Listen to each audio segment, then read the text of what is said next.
اب وہ اس نے پاکیزگی اختیار کر لی. مثال کے طور پر حیض تھا، نفاس تھا، میسز تھا، پوسٹ پارٹم بلیڈنگ تھا، اور ختم ہو گئی، اس کو لگا ختم ہو گئی. فار ایگزامپل حیض 3 دن میں ختم ہوتا ہے، جو اس کو معلوم، یہ سائیکل تو کامن ہوتی ہے، سب کو معلوم ہوتا ہے. نفاس ظاہر سی بات ہے، پہلی بار اولاد ہوں گی تو پہلی دوسری سمجھ میں آتا ہے، یہ چیز انسان کی زندگی بڑھتی جاتی ہے، تو اس کو تو فکس نہیں بول سکتے کہ اس کا ٹائم فکس ہوگا. لیکن حیض کا تو کامن ہوتا ہے، ان کو پتا ہوتا ہے کتنی ڈیٹس میں آئیں گا، کب آئیں گا اور کیسے چلیں گے. تو یہ کوئی ان کامن چیز نہیں کہ لوگوں کو پتا ہوتا ہے کہ کب ہم پاک ہو جاتے ہیں.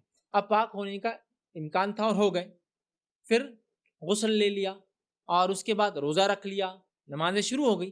اب خون نکلنا شروع ہو گیا، نشان آنا شروع ہو گئے، تو یاد رکھیے یہ خون حیض اور نفاس کا معنی نہیں جائیں گا، سوائے اس کے کہ نفاس جلدی ختم ہو گیا، مطلب 40 دن کے اندر کبھی ختم ہو گیا اور اس کے بعد پھر خون آ گیا، تو پھر علماء لکھتے ہیں اگر 40 دن کے اندر ہے تو پھر وہ اس کو نفاس کاؤنٹ کریں گی اور اس کو 40 دیر تک کمپلیٹ کریں گی. لیکن 40 دن کے بعد آئے تو نفاس نہیں رہیں گا. لیکن حیض کے معاملے تو انہوں کہتے ہیں کوئی دو رائے نہیں ہے کہ اگر اس کو بعد میں خون آئے، دھبے آئے، نکلے خون، اس سے کوئی فرق نہیں پڑتا، وہ اپنا روزہ بھی کنٹینیو کرے، اپنی نماز بھی کنٹینیو کرے. یا تو وہ استحاضہ ہے، یا تو وہ فاسد خون ہے، یا تو بیماری والا خون ہے. اینی تھنگ ہو سکتا ہے، اینی تھنگ ہو سکتا ہے، کچھ بھی ہو سکتا ہے.